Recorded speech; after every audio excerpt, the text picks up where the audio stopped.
In week one, we introduced kind of the main concepts of ethical hacking. We got an idea of what ethical hacking entails.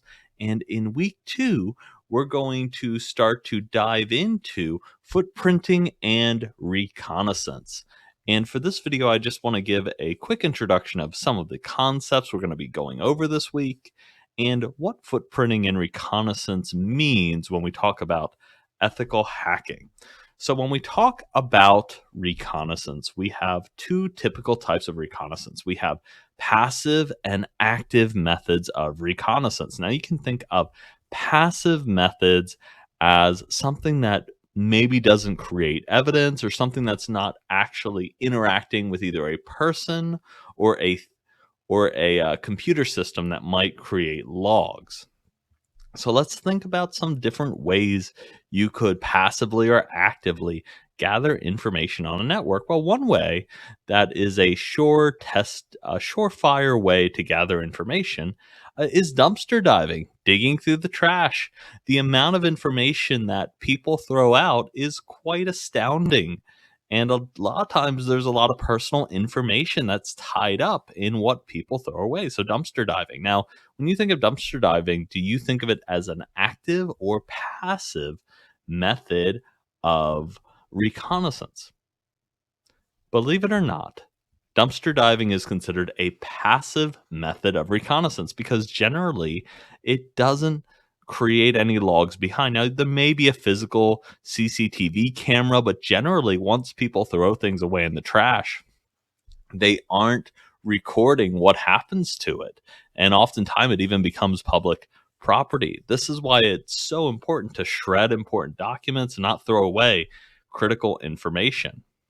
So another area that often bad guys can get information that we don't typically think about is actually job ads. Job ads often have a lot of information. If we look here, we can see that this job ad has a bunch of information about WordPress, PHP, MySQL. You can start to figure out the different components that this organization uses as part of their tech stack. If you know their tech stack, you can start to figure out what the vulnerabilities might be. We talk about vulnerabilities in the idea that, hey, there's a new vulnerability that just came out for PHP. Well, if we know that they're running PHP 5 and that's the specific vulnerability, then we can use that to get into their systems. And if we look at the one on the left, we can actually see that they're running Office 2010 and Adobe Acrobat. So we can assume based off that information that they have not updated their systems in a long time. We're now in 2021. They're still running Office 2010. There's likely vulnerabilities in that environment that a hacker could take advantage of. Another area you can look at is something called like Elliott Advocacy, which gathers personal information on CEOs and companies. So you can get a direct phone number or direct email for people at important companies. You can see why for hackers, in our case, unethical hackers, might be able to take this information and then use it to send phishing emails or some kind of malware to different people in high positions at these companies. Sometimes we even call that whaling. When you get a big whale, that means a CEO or president of a company, as opposed to just fishing, you get a small fish. Now, social media is another aspect where you can gather a lot of information. The amount that people put out about their company, about where they work, or even talk about where they work on things like TikTok, Facebook, LinkedIn, Twitch, Instagram, YouTube. It goes on. And this is only the core, what I would call the core social media platforms. There's a plethora of other social media platforms that aren't as popular that are out there. This can be a great resource when people are trying to find out information about a company. In fact, when you go and buy a product, what do? You often look at reviews for the product or reviews about the company. A hacker will do the same thing to gather information about their target, or reconnaissance in our case. Now, once you start getting a little bit more technical, we can also look at the WHOIS information. Now, WHOIS is a database of who owns what domain name. Hence, who is the owner of this domain name or website. It's a free service that you can use, and we see the example down there. I did a who is on brandonkeith.com, so you can see that it's owned by me. Another great way to do more passive reconnaissance is a tool called Shodan.io. Now, Shodan does scans of the entire internet. I think it's a couple times every single day, and they update their database with all the information from all the websites. So you can go, and in this case, this is from brandonkeith.com. You can see that I was running cPanel back when I did the scan. You can see my hosting provider was Liquid Web LLC. You can start to get a lot of information, and you haven't even gone onto a company's website yet. You haven't done anything that would create logs that they would be able to track down and figure out that you were even interested in hacking them. So you can start to see how passive reconnaissance can give us a lot of information without having to do a lot of work. So another great tool is the Wayback Machine. Now, the Wayback Machine is an internet archive, so you can look at the way different websites looked like in the past. So here's an example of what Yahoo looked like in the 90s. So even if a company puts out personal information on there that they don't want seen, you can use the Wayback Machine to potentially recover some of that information. So, what are some other reconnaissance tools or tools that might make this job easier? You have the Harvester, it's a command line tool for aggregating and gathering data. You have Recon NG, that can be used for gathering all kinds of data, and Maltego. So, we'll cover them briefly.